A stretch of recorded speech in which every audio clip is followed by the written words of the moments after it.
Welcome to Cafe Panganod, located at Chapo, San Jose, Negros Oriental. If you're looking for a peaceful place away from the crowd, this is definitely the perfect spot for you. If you're like me, nga mas layhan og dili crowded nga place, presko ang hangin ug nindot ang views, then this is one place you should visit. The ambience here is very relaxing, perfect for unwinding and escaping the noise of the city. What I really love about Cafe Panganod is the view. You get the best of both worlds. On one side, you can enjoy an overlooking view of the beach.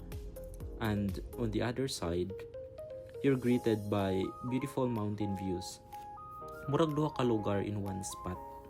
Sa pikas side kay dagat, sa pikas kay mountains.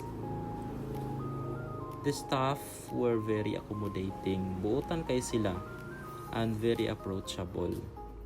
As for the menu, they offer a variety of choices. Naa sila sandwiches, burgers, snacks, and beverages.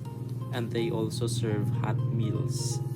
Ilalang kahatagan og listahan where you can choose your order, and of course, naapod dito ang pricing.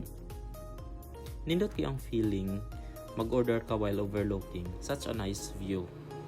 The place itself has a native style design which adds to the cozy and relaxing vibe. You can really feel close to nature while you're here. Now, let's talk about one of the highlights of my visit, which is the food.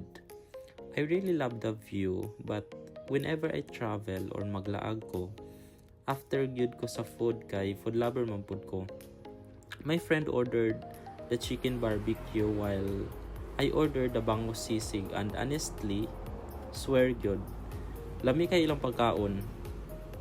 I really enjoy the bangus sisig and the mango shake.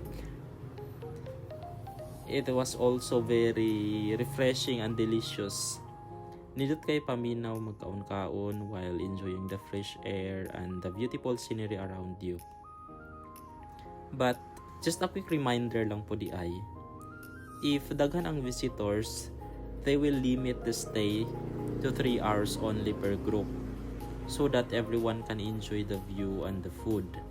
But during our visit, wala ra kayo tawo, so we were able to stay a bit longer and really enjoy the place. So that's all for today. Thank you so much for watching and happy holidays everyone.